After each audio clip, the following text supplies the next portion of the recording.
어느 정도의 일정 부분 사랑받고 자란 사람들은요, 그 안에서는 특별한 특성이 없어요. 그러나 어떤 사람들은요, 어려서 내가 부모님의 사랑을 못 받았기 때문에 막 큰 소리 질러요. 난 맨날 맞고 자랐어. 우리 부모가 나한테 한 거에 비하면은 너희들한테 엄청 잘하고 참고 있어. 그런 사랑받지 못함이 내 성격에 영향을 줬다고 생각하는 거는 옳지 않다는 거예요. 어려서 나를 무시했었던 부모님이 나이가 들어서도 나를 인정하게 되진 않아요. 그래서 과거에서 벗어나서 단단해지는 방법 중에 제일 중요한 건요,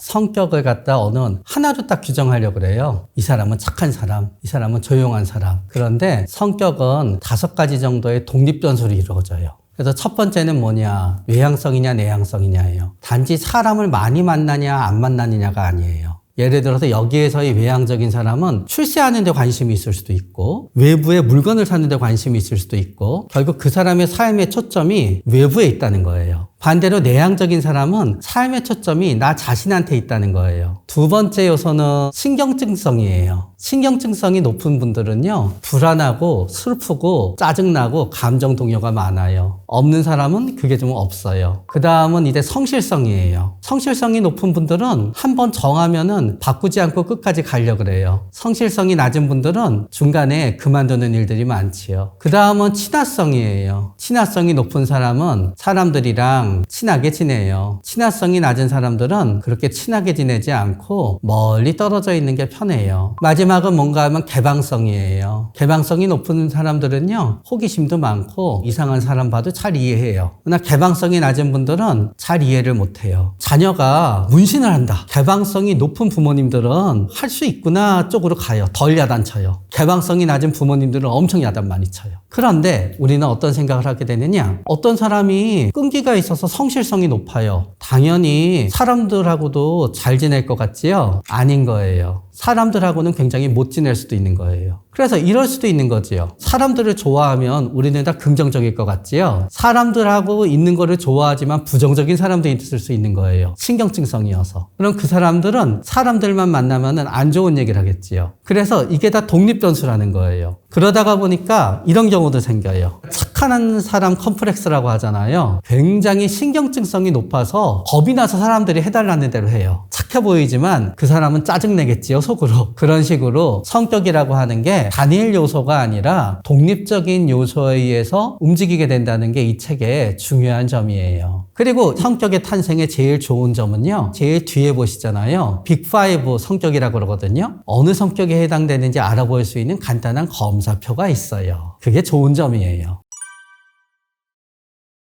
우리 가끔 그런 경우 있잖아요.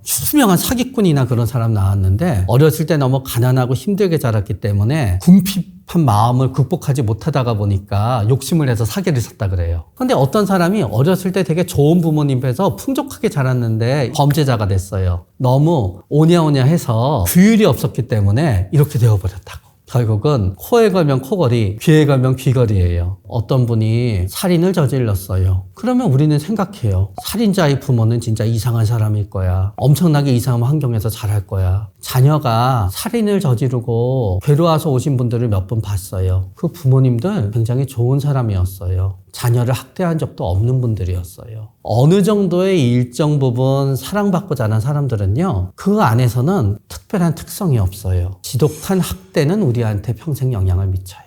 이 학대가 어쩌다가 한번 하지 말라 그러고 그런 게 아닌 거예요. 맨날 욕하고 중고등학교 때까지 때리고 부모님이 서로 치고받고 싸우는 거를 하루도 안 빼고 보고, 그분은 나이가 들어서도 불안정하고 힘들어하는 분도 봤어요. 그러나 이거는 확률의 문제예요. 그렇게 굉장히 불행한 가정을 지녔지만 오히려 더 잘 지내는 분도 봤어요. 어려서 내가 부모님의 사랑을 못 받았기 때문에 그 사랑을 남들한테 나눠주고 싶어서 많은 사람을 도와주고 봉사하는 분이 있거든요. 그러면 그분은 어렸을 때 부모님의 사랑을 못 받고 자라서 훌륭한 사람이 된 거라고 해야 될까요? 어머니와의 애착이 성격에 영향을 주는데도 여러 가지 다양한 측면이 있어요. 어머니가 굉장히 냉담한 성격이었어요. 그런데 그 자녀가 냉담한 성격이 됐어요. 냉담한 성격인 부모님이 냉담하게 키워서일 수도 있지만요, 사실은 부모님의 성격을 물려받은 수도 있지요. 그런데 자녀는 굉장히 냉담한 성격이에요. 부모님은 굉장히 따뜻한 사람이에요. 그때는 좋은 부모님을 만났기 때문에 적어도 자기 자녀한테는 냉담하지 않은 아버지가 될 수도 있겠지요. 다른 사람한테 냉담해요.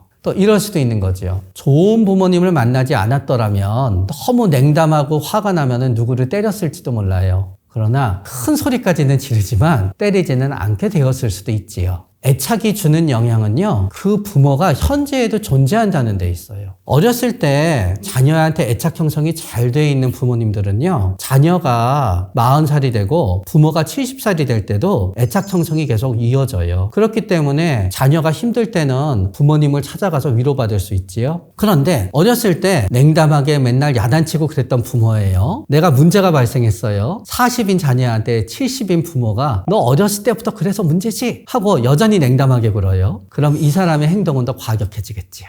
보통 여기에서는 어려서의 부모의 태도가 성인이 돼서까지 이어지는 부분을 갖다 제외할 수가 없어요. 그런 모든 면을 갖다 고려했을 때 애착은 일정 부분 영향을 주는 건 맞아요. 그러나 절대적으로 우리 성격에 영향을 주는가는 또 부족한 점이 있어요. 왜냐하면 이 모든 실험에서 현재의 부모의 영향을 갖다 배제하지 못했거든요. 과거에 애착과 관계되어 있던 거의 문제는 뭔가 하면은 실질적인 요소를 갖다 어느 정도 제외할지를 결정하지 못했어요. 예를 들어서 1960년대 영국에서 자라고 있는데 부모님 중에 한쪽이 없어요. 성인이 됐어요. 부모님 중에 한쪽이 없다는 애착 형성 대상이 없는 것도 문제이지만요. 부모님 중에 한쪽이 없기 때문에 경제적으로 굉장히 어렵게 돼요. 그런 현실적인 요소가 끼치는 영향도 실험에서는 그 요소를 갖다 배제하지 못한 측면이 있어요. 애착은 중요한 건 맞지만 과대하게 생각해서는 안 돼요. 사랑을 느끼는 부모님이 계셨으면 하고 바라는 건 좋지만 애착 형성이 안 돼 있어를 누구를 비난하는 도구로 사용하면 절대로 안 되는 거예요.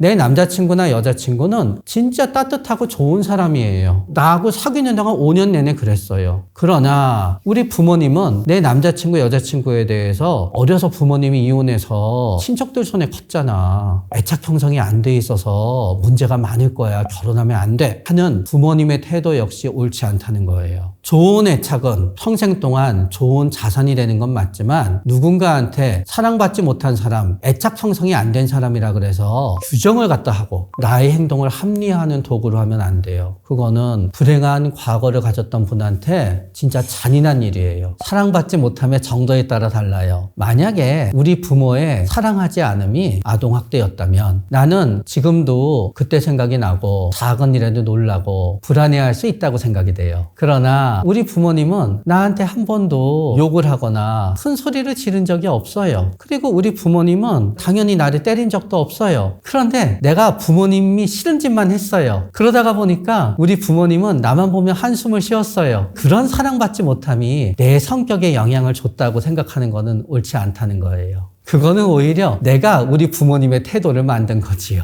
아동학대에 준하는 사랑받지 못함은 그게 어떤 형태가 될지 몰라요. 작은 일에도 화가 나는 사람이 될지, 혹은 우리는 역동일시라는 게 있어요. 부모님이 맨날 싸우고 욕하는 걸 봤어요. 절대로 남을 갖다 욕하거나 때리지 않게 되는 사람도 있어요. 어떤 사람은 진짜 내가 너무 불행한 가정을 지냈기 때문에요. 자녀를 위해 헌신하는 사람도 있어요. 그러나 어떤 사람들은요, 막 큰 소리 질러요. 난 맨날 맞고 자랐어. 우리 부모가 나한테 한 거에 비하면은 너희들한테 엄청 잘하고 참고 있어. 그래서 사실은 사랑받지 못한 사람이 그로 인해서 더 훌륭한 사람이 될 수도 있고, 그로 인해서 결국은 남을 힘들게 하는 사람이 될 수도 있고, 그 역시 굉장히 다양한 양상으로 일어나요.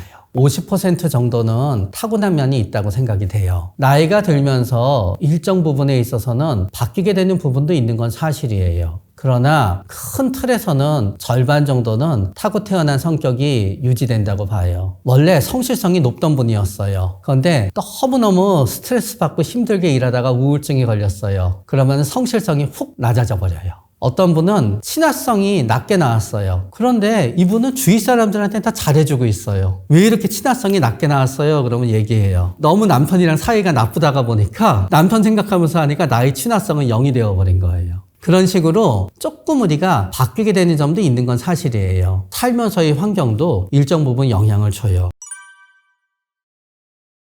과거에서 벗어나서 단단해지는 방법 중에 제일 중요한 건요, 현재의 상처를 처리하는 거예요. 어려서 나를 무시했었던 부모님이 나이가 들어서도 나를 인정하게 되진 않아요. 만약에 13살 때까지 무시했어요. 14살 때부터 항상 나를 인정했어요. 13살까지 우리 부모님이 나를 무시한 거 대부분 잊어먹어요. 그러나 우리 부모님이 13살 때도 무시하고 15살 때도 무시하고 20살 때도 무시하고 30살에도 무시하기 때문에 나는 5살 때부터 나를 무시한 게 연속적으로 쫙 떠오르는 거지요. 5살 때로 돌아가서 상처를 치유해도 별 소용이 없어요. 오늘 상처받으니까. 어려서 받은 상처를 갖다 치유하기 위해서는요, 오늘 나한테 가해지는 상처를 잘 대처해야 돼요. 그러기 위해서는 일정 부분 거리를 유지하건, 혹은 나한테 상처를 줄 때 나도 참지 않을 거야 해서 비슷하게 대응을 해서 상대방도 나로 인해서 상처받으니까 쟤한테 이제 상처 주면은 나도 더 상처받아 해서 나한테 상처받는 거를 중단하게 하건, 현재를 처리하는 게 중요해요. 현재가 불행하게 되잖아요. 불행의 원인을 자꾸 찾고 들어가게 돼요. 그러다가 보면은 그 원인을 과거에서 찾아요. 타임루프 영화 같은 거예요. 과거에 이때부터 불행하다고 생각해서 타임머신을 치고 과거로 돌아가지요. 대부분 과거에 가서 손질할수록 현재는 더 나빠져요. 현재 행복하고 중요하고 만족하다가 보면은요, 불행한 일을 덜 떠오르게 돼요. 그런데 자꾸 불행한 일을 갖다 해결해야 되겠다고 계속 얘기하고 생각하잖아요. 오히려 역설적으로 불행한 일에서도 못 벗어나게 돼요. 과거의 상처를 치유하는 키는 현재에 있어요.